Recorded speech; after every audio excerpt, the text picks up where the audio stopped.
Internetda hamma ovqatlar ham o'xshamaydi desam ishonasizmi? Hamma blogerlarga ham ishonib bo'lmaydi. Juda mazali degani bilan, juda zo'r degani bilan o'xshamasligi mumkin. Mana sizlarga bitta isboti. Mana shunday krem tayyorlab oldim. Ular aytgandek, faqat menda ustiga qotgan maxsus non yo'q edi.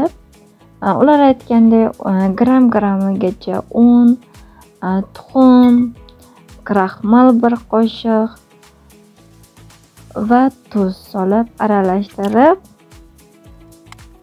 oldim. Oxirigacha ko'ringlar, qanday chiqqanini aytib beraman. Balki zo'r, balki o'xshamagandir, balki sizlarga yoqar. Barcha haqiqatlarni mana shu videoyimda o'zim aytib beraman. Mana gulkaramlarimni tozalab oldim. Qaynagan suvga albatta tuz solgan holda 5 minut va 8 minut oralig'ida qaynatib olinadi.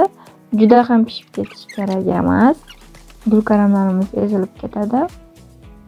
Mana birozga qaynatib oldim.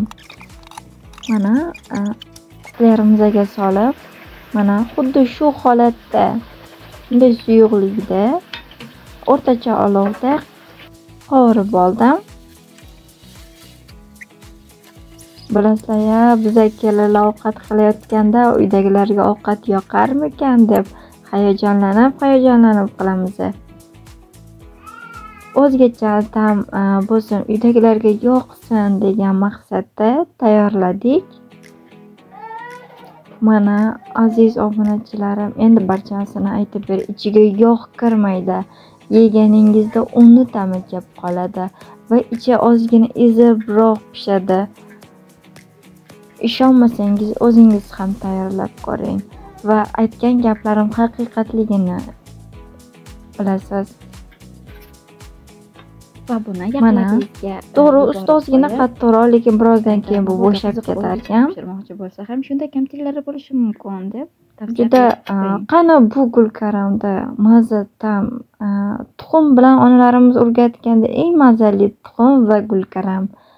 Hech qachon un aralashtirib kraxmal solib o'tirmang va barcha yaqinlarga yuborib qo'ying, ogohlantirib qo'ying.